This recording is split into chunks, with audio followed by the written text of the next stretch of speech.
Good afternoon and welcome. Thank you for being here. I want to offer, on behalf of the Virginia Tech community, a heartfelt welcome to the family members who are here to honor and remember the loved ones that were lost. We are here for you today. We also appreciate the presence of several of our elected representatives, members of our Board of Visitors, and those representing other educational institutions. Thank you for being here to honor those we remember today and to support their families. We are especially glad to see Senator Tim Kaine and his wife Ann Holton, the former Secretary of Education for the Commonwealth. They were here 10 years ago as Governor and First Lady, providing comfort and support. I know they felt the loss personally and deeply. Governor Kaine said then, "The strength and spirit of the Virginia Tech community would endure and sustain you," and it has. Thank you, Senator Kaine and Ann, for being here. 10 years ago, people came to Blacksburg from around the country to show their support. Among them, the President of the United States, George W. Bush, and First Lady Laura Bush. In recognition of today's anniversary, President and Mrs. Bush sent a letter to our community. It reads, "Greetings to those gathered on the campus of Virginia Polytechnic Institute and State University in Blacksburg, Virginia, for a day of remembrance. With hearts full of sorrow, Laura and I came to Virginia Tech nearly 10 years ago to express our sympathy after an unthinkable tragedy occurred on this campus. A decade later, the pain is still fresh. It is still impossible to understand why 32 lives were taken from this earth too soon. I know that the families who lost a loved one miss them every day, and especially today. On April 16, 2007, America lifted this community in prayer and has continued to do so every day since. I pray that all those who mourn have been comforted, strengthened, and sustained by these prayers. I pray that you have felt the grace and guidance of a loving God. I pray that your suffering has begun to be replaced by hope and healing. And I pray that you have held on to the scripture, "Do not be overcome by evil, but overcome evil with good." Laura and I join President Tim Sands, former President Charles Steger, the administrators, teachers, and students of Virginia Tech in paying tribute to those 32 precious souls. May the Almighty continue to bless those who grieve, and may He continue to bless the United States of America. Signed, George W. Bush. I know the Virginia Tech community joins me in thanking President and Mrs. Bush for their kind words and compassionate thoughts. I remember 10 years ago watching events unfold from a distance. As a father, a university professor, and administrator, the loss that these families and this community experienced was unimaginable to me. Since coming to Virginia Tech, I've also been amazed and humbled by your strength and resilience, which continues to grow from year to year. Language is limited. It is not always possible to adequately put into words our feelings of loss, sorrow, and empathy for those who are suffering still. But though words may fail us, the Virginia Tech community will never fail to stand in support of each other, especially today when we stand with so many who have lost so much. Please know that we will always be here for you. We will always stand together as a community, and we will always remember. Those we lost forever are a part of this university's spirit, a spirit of community, empathy, strength, service, and courage. We honor them with everything we do to make our campus, our communities, our country, and our world a better place. As I mentioned earlier, 10 years ago, then Governor Kaine came here to stand with this community. We're proud to have him back with us today as we observe this important milestone. Please join me in welcoming Senator Tim Kaine.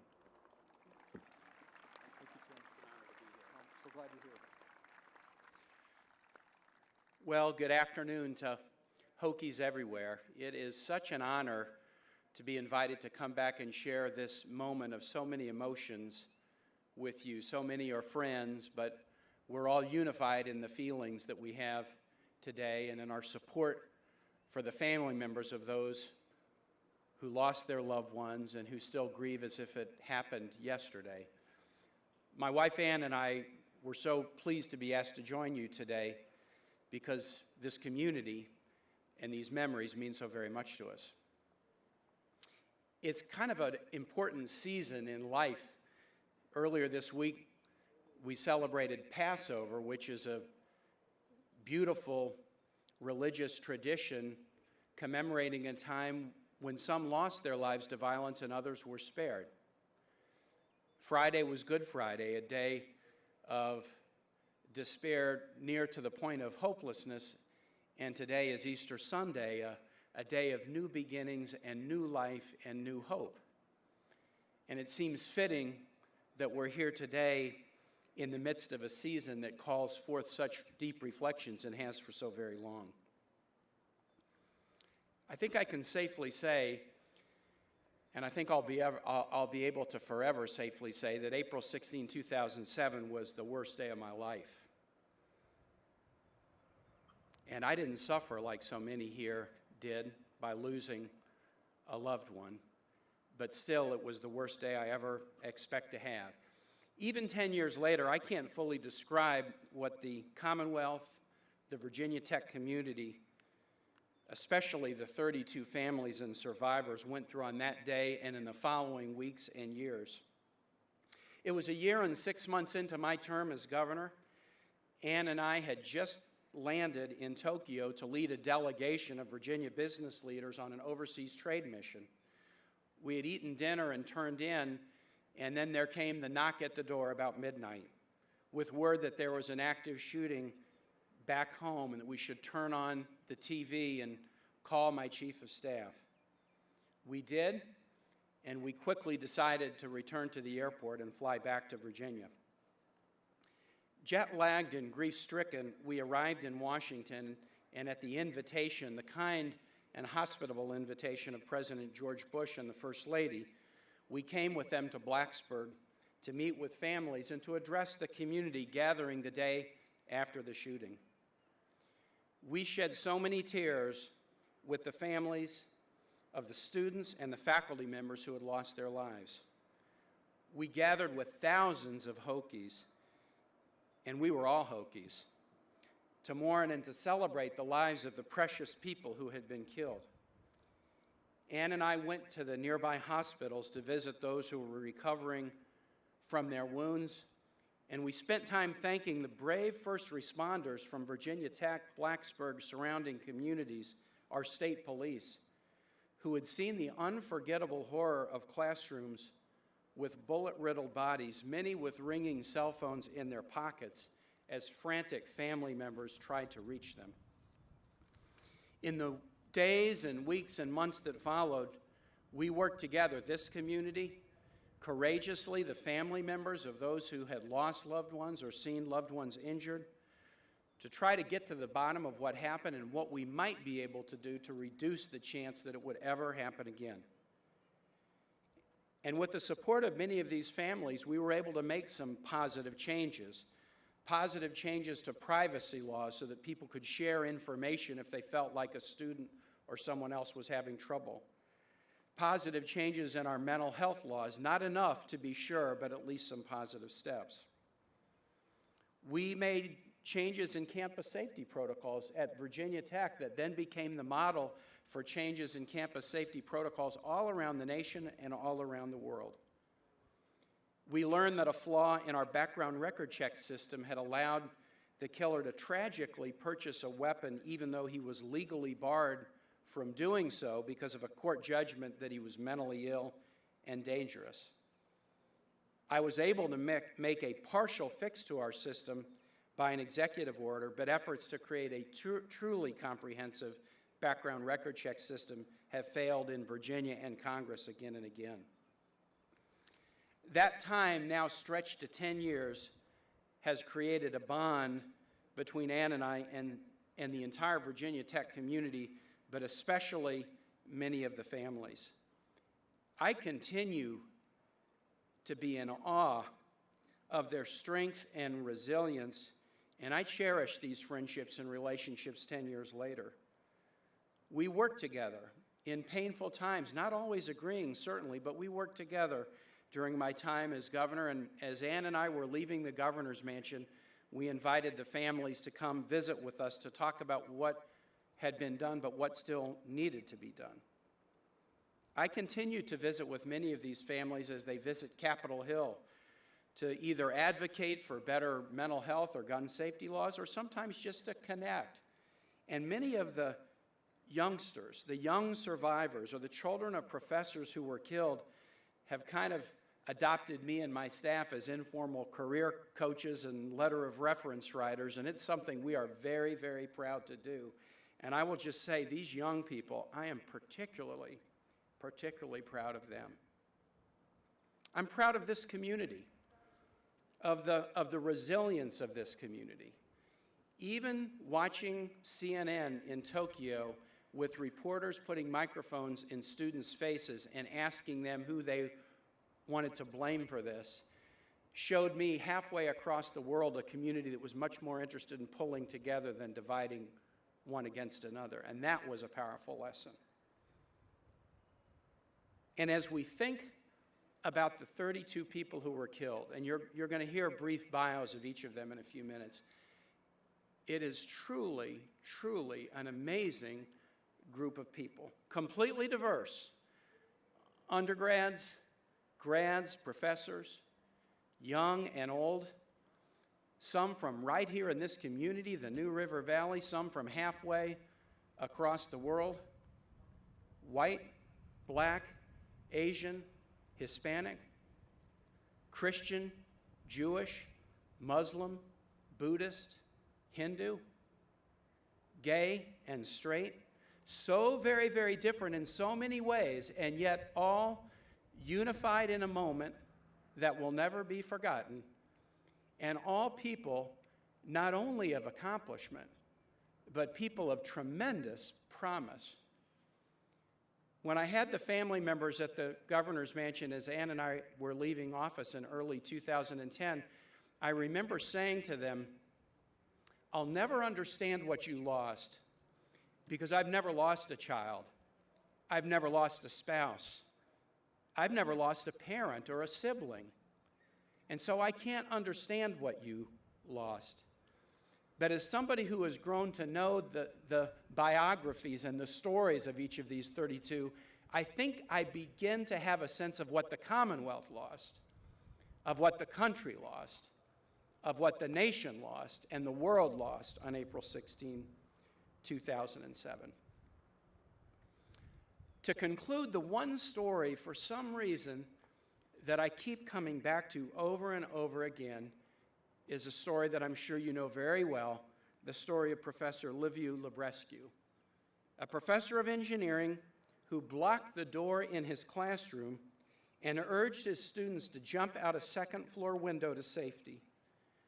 He was shot again and again as he protected this group of young people, save one graduate student, Meenal Panchal, who also refused to exit the class until others were safe.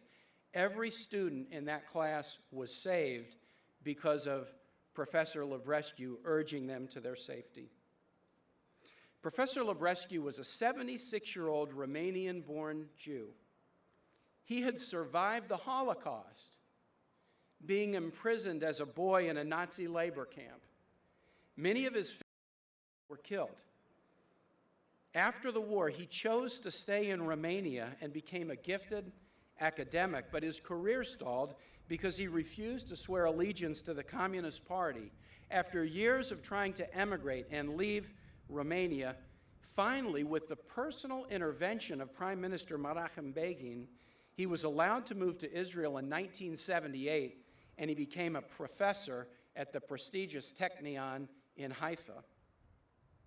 In 1985, Professor Librescu accepted a one-year sabbatical position teaching at Virginia Tech, 1 year. And he and his wife, also a Holocaust survivor, moved to Blacksburg. They loved this community and this university so much that they never went back to live permanently in Israel. They stayed here for 22 years. Liviu Librescu survived the Holocaust. He survived the Soviet takeover of his native land and so much else, but he couldn't survive gun violence in the United States. April 16, 2007 was a different day for Professor Librescu than for any of his students. It was Yom HaShoah, Holocaust Remembrance Day. This day is an annual opportunity for mankind to reflect upon the unparalleled tragedy of the Holocaust, especially the death of 6 million Jews. Professor Librescu was aware, as he stood in the doorway and protected the lives of others, that the day was sacred. 2 years after that horrible day, Ann and I were in Israel on Yom HaShoah, to be his guests at a commemorative worship service at Yad Vashem, which is the Israeli Holocaust Memorial. During that service, I came to see that Yom HaShoah, which this year is celebrated next week, I believe on the 23rd of April, I came to see Yom HaShoah as a day to think not just about the Holocaust, the event, but to think about all the classes of people involved and affected. Some were victims, some survivors. Some were heroes, some villains. Some were unaware, but many were bystanders, knew what was going on, but chose to do nothing. And indeed, it's a sad wisdom of the ages that bystanders play a part in most of the great tragedies in life. As the years have gone by since that terrible day, there are horrible tragedies in this country that feel like a Band-Aid ripping off a wound every time they happen. The Newtown shooting in 2012 saw the slaughter of little school kids and their teachers. Last June, 49 people were killed in the Pulse nightclub shooting in Orlando. I visited that site just a few months ago, and I was overcome with an emotion that I haven't even articulated to myself until I walked up to the memorial. Deep inside me was the unarticulated wish that the Virginia Tech shooting would always be the worst that this nation had experienced. Now, that's an unusual thing to hope for about a community you love, about a university you love, about a place you love, and about people that you love. But not until I was at the Pulse nightclub shooting, which with 49 deaths eclipsed the shooting at Virginia Tech, did I realize that I had clung to the hope that we would learn some things and that these mass shootings would stop. We all have a choice. Not all of us can be heroes like Liviu Librescu. If I'm honest with myself, I have to say I don't have his courage. But we don't have to be heroes. We just have to decide that we'll stop being bystanders. God bless this community, and thank you.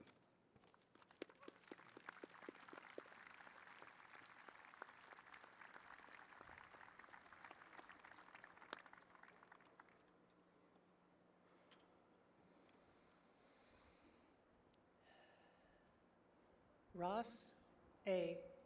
Alameddine, beloved son, brother, cousin, friend, English and French major, computer builder, tournament-winning gamer, support expert, beta tester, loved rollerblading, movies, and all types of music, especially jazz.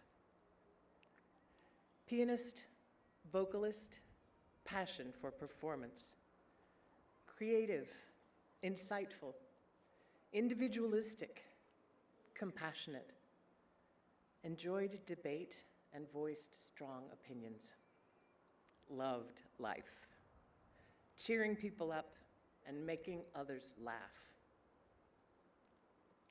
Christopher James Bishop. Jamie. Herr Bishop. Dearly loved husband, devoted son, gentle colleague, generous friend, talented artist and photographer, rigorous, fun-loving, no nonsense, easygoing, passionate about the environment, nature, art, and teaching, keen wit, contagious enthusiasm, avid hiker, film connoisseur, Braves fan, convinced studying foreign languages was fundamental to understanding humanity. Brian R. Bloom. VT alumnus, bachelor's and master's degrees, civil engineering, specialty, water resources. Member, Baptist Collegiate Ministries and Motown Sports. Civil engineering teaching assistant. Endless thirst for knowledge, interests wide-ranging. Loved God, as shown through his friendliness, kindness, warm smile, memorable laugh. Loved his family, his friends, Detroit Tigers, Virginia Tech and its sports. Lived each moment. Ryan Christopher Clark. Stack to his friends. Proud member of the Marching Virginians. School tutor and volunteer for numerous service organizations, food banks, and summer camps for the mentally impaired. Resident advisor, West End market worker, advisor for the Residence Life Imaginarium program.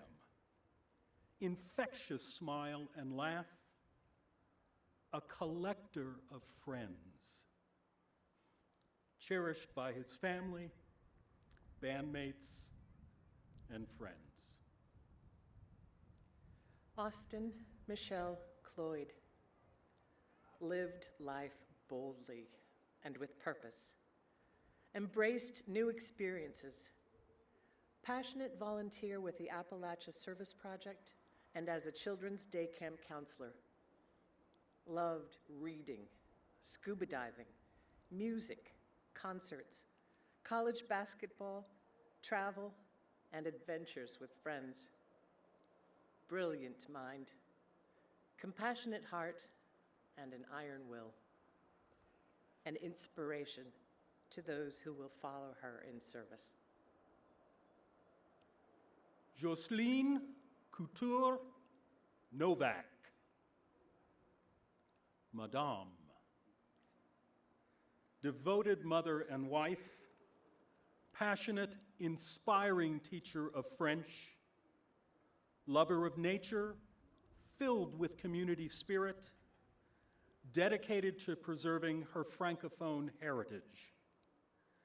Embraced a life filled with long family hikes in the forests and with flower-filled home gardens.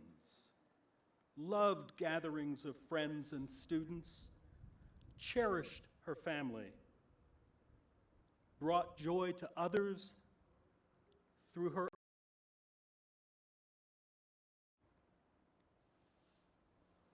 Kevin P. Granata. Questioned accepted ideas, developed new ones, designed critical experiments, pursued them relentlessly to publication, repeatedly got his studies funded, attracted the best students, respected them, and commanded their respect, collaborated widely, believed science is fun, and people, especially family, are important. Matthew Gregory Gwaltney, outstanding graduate student and skilled civil and environmental engineering teacher, deeply concerned for our environment, numerous academic achievements and honors, a master of sports statistics and trivia, and a devoted Hokies fan, avid high school basketball and baseball team member, honest, generous, and intelligent, a valued role model and mentor. Caitlin Millar Hammerin, contagious smile, eyes that sparkled, made everyone feel like her best friend, led many volunteer activities, a top fundraiser for Relay for Life, resident advisor in the residential leadership community, and a nationally recognized residence hall leader. A joyful participant in her sorority, Kappa Kappa Gamma, loved riding horses, singing, and playing the violin. A teacher without trying. Jeremy Michael Herbstritt, loved to hike, kayak, bike, ski, and work on the family farm.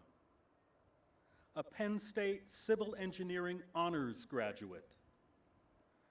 Discovered the first West Nile virus-infected mosquito in Center County, Pennsylvania. An avid runner, marathoner, and 50-mile relay racer. Passionate about life, family, and friends. Phenomenal friend, brother, son, and teacher. Rachel Elizabeth Hill loved to read, especially novels and the Bible. An accomplished classical pianist, a goal-oriented freshman with plans for a PhD in nanotechnology biochemistry, a beautiful, poised friend and leader.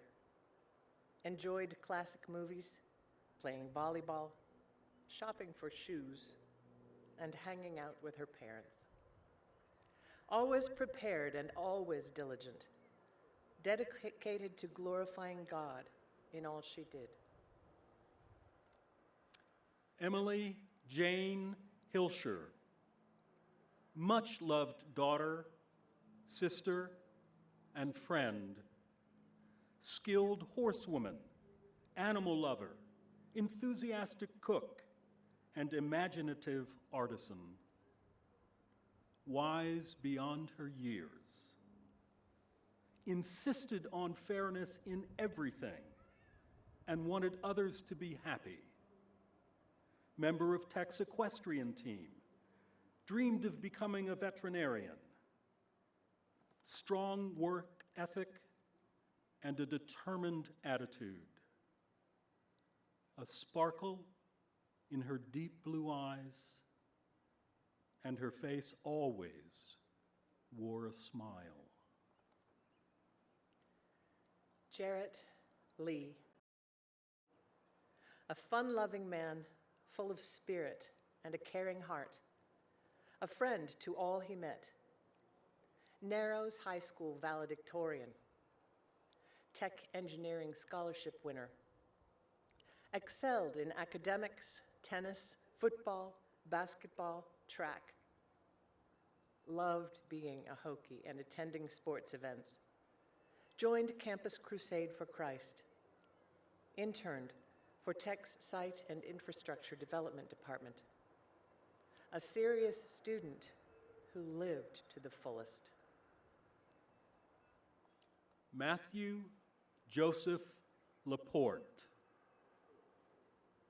Loved playing music, relished the challenge of the Corps of Cadets, played tenor drum for the Highty Tighties, member of the Southern Colonels, the Cadet Jazz Band, showed strength, stamina, and academic excellence, mastered the Air Force Special Operations Preparation Team, creative, considerate, mature, a cadet and a person with unlimited potential. Henry J. Lee. Hen Lee. Extremely bubbly. The young man with the open smile and zany personality. High school salutatorian, a Tech Dean's List student. Lover of computers, technical support for family and friends. Creative, interested in origami and photography. He liked to watch movies and hang out with friends. 9th of 10 children. He loved his family, and in return was treasured by them. Liviu Librescu, dedicated to his family, his students, and his field. A Holocaust survivor, he was determined to become an engineer despite the enormous challenges of World War II and living in communist Romania. An internationally renowned aeronautical engineering educator and researcher with a host of honors from many countries. He embodied profound courage throughout his life. Final moments. G. V. Loganathan. Beloved husband, dedicated father, committed to his family here and in India. A valued friend and colleague, kind, gentle, and wise. Accomplished scholar, one of America's most respected hydrology and water resources systems experts. Numerous teaching awards, including Tech's prestigious W.E. Wine Award. Patiently taught the most difficult courses. The best professor, one student said, I ever had.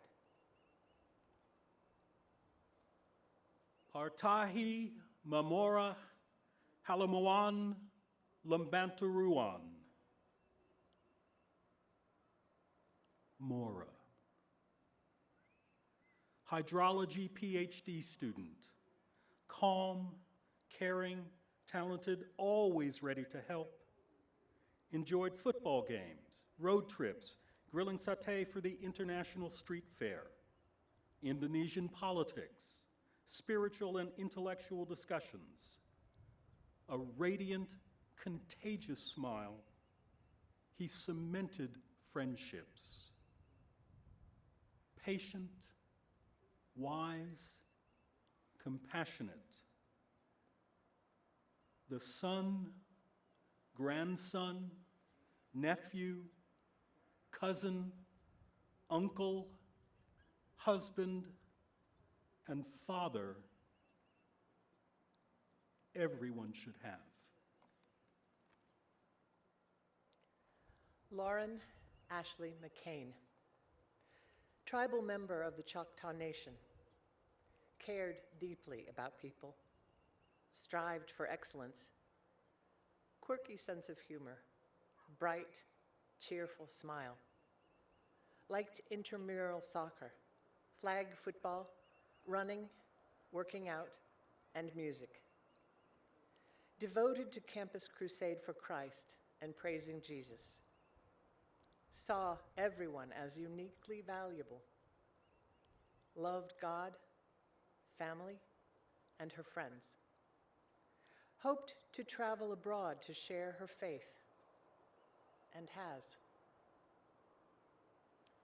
Daniel Patrick O'Neill, scientist, artist, guitarist, composer, budding civil and environmental engineer. passionate about music, theater, and politics, performed in dramas and variety shows, played guitar and piano, traveled to most of Western Europe, planned to live in Dublin, Ireland, liked running, backpacking, biking, skateboarding, and Red Sox baseball. Exceedingly loyal to his family and friends. Juan Ramon Ortiz, research and teaching assistant in civil engineering. Played high school basketball, baseball, track and field in his native Puerto Rico. Member of the National Honor Society. Loved music and God. Played timbales in church. Dedicated, patient, and responsible. Passionate about civil engineering, his wife, family, and life. Lived with integrity, perseverance, and energy, as if each day were his very last. Minal Hirilal Panchal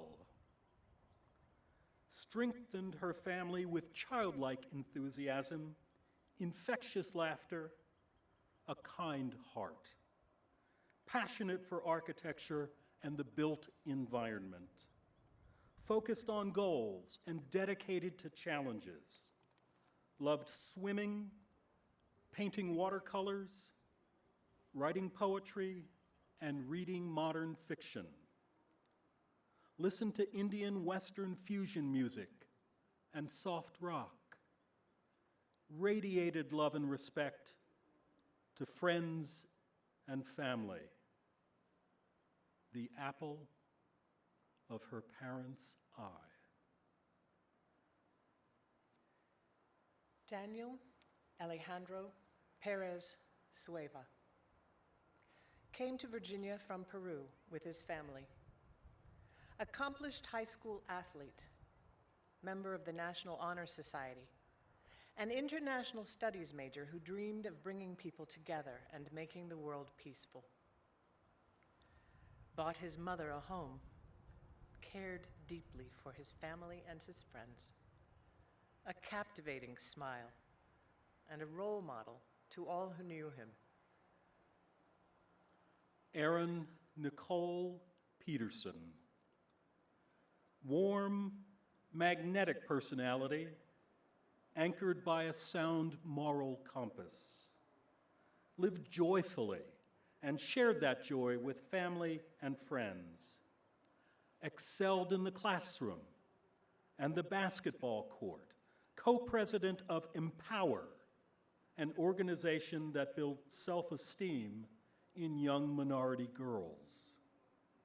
Adored her great-grandmother.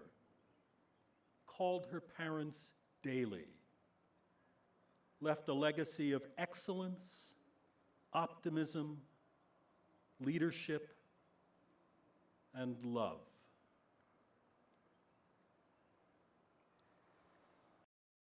Stephen Poley, Little Mike. Innate curiosity, seeker of knowledge. Despite adversity, shaped himself into a wonderful, caring person. Musician, football and lacrosse player, karate black belt. An instinctive helper, avid and joyful learner in the classroom and life. Completely selfless and giving. Always looked out for his classmates, his teammates, the Phillies, the Buccaneers, the Hokies, and his family and his friends. Julia Kathleen Pride. Dedicated environmentalist, explored water purity and sustainable agriculture in Peru and Ecuador. Avid swimmer, softball player, certified wildland firefighter, deployed to fight wildfires in Arizona. warm and accepting, open to diverse people and ideas, embraced all challenges with enthusiasm, always pursued a better world and a better self. Mary Karen Reed, deeply faithful in every aspect of her life, relished being a big sister. National Honor Society, clarinetist in the concert band, member of Campus Crusade for Christ, slated to be a Bible study leader for the coming year.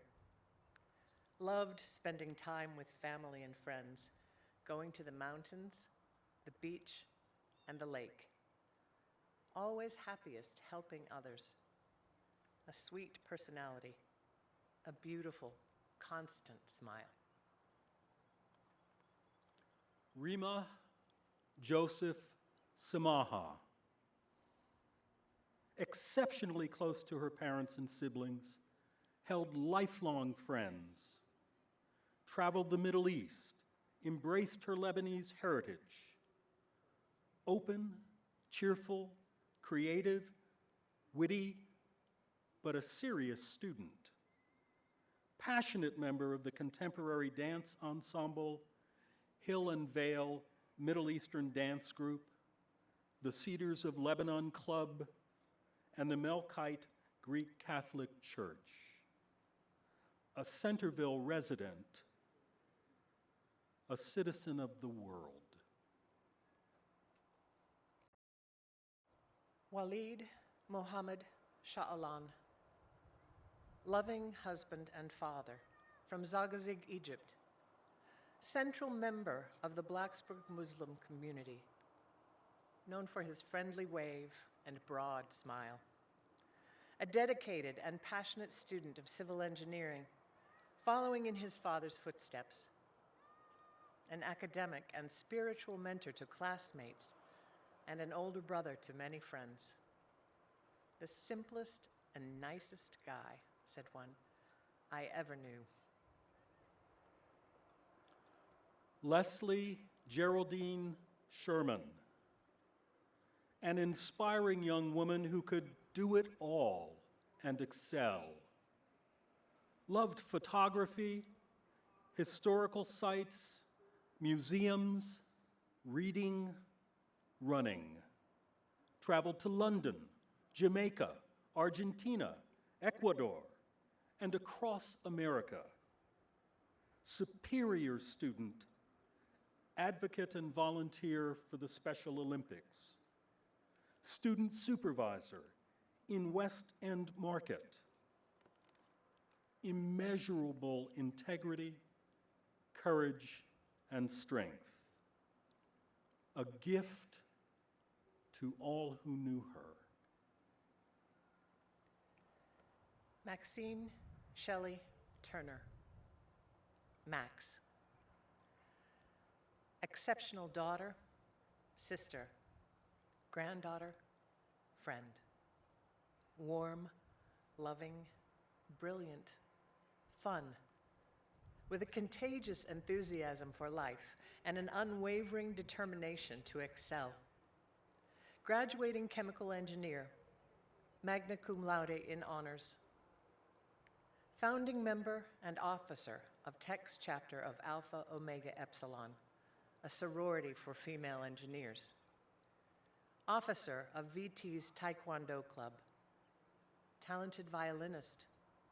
Avid swing dancer. Dedicated volunteer.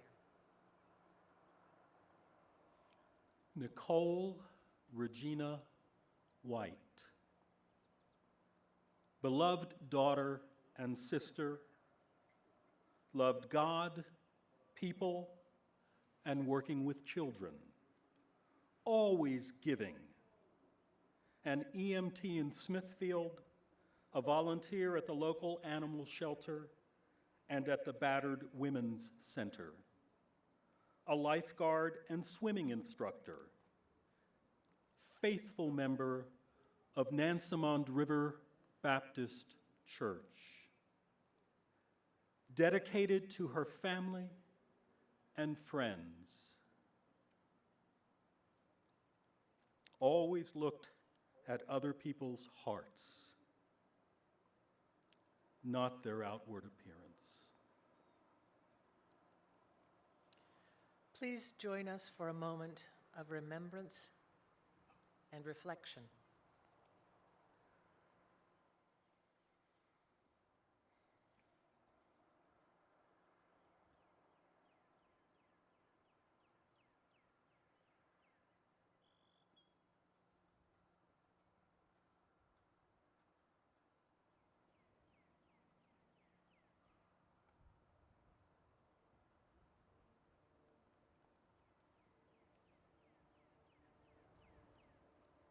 Thank you.